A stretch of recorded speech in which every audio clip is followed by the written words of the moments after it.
আমরা চাই সেই প্রভাবশালীদের সামনে আনা হোক। সেই পার্কস্ট্রিট থেকে শুরু হয়েছে পশ্চিমবাংলায় নারী নির্যাতনে বাংলাগঞ্জের একটি মহিলা ডাক্তার সে তার সেমিনার হলে নিরাপত্তা পাচ্ছে না, তাহলে অন্যরা নিরাপত্তা পাবে কোথায়? আচ্ছা, মুখ্যমন্ত্রীর তরফে বলা হয়েছে যে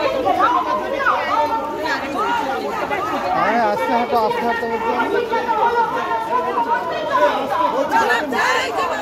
আসলে 7 দিন সময় নিচ্ছেন তদন্ত, সমস্ত প্রমাণ লোপাট করার জন্য। লোপাট করছেন প্রমাণ, তাকে আড়াল করছেন মুখ্যমন্ত্রী আড়াল করছেন অপরাধী।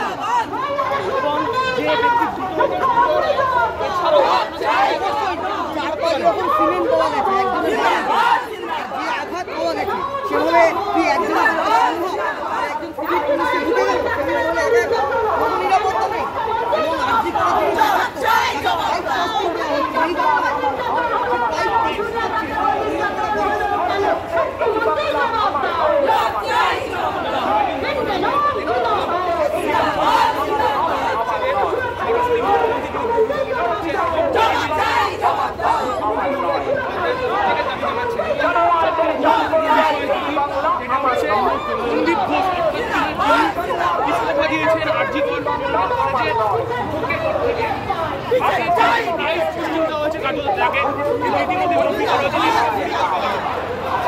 তার বিরুদ্ধেই কিন্তু বর্জন সিপিএমের সিটুর সংগঠনের মহিলা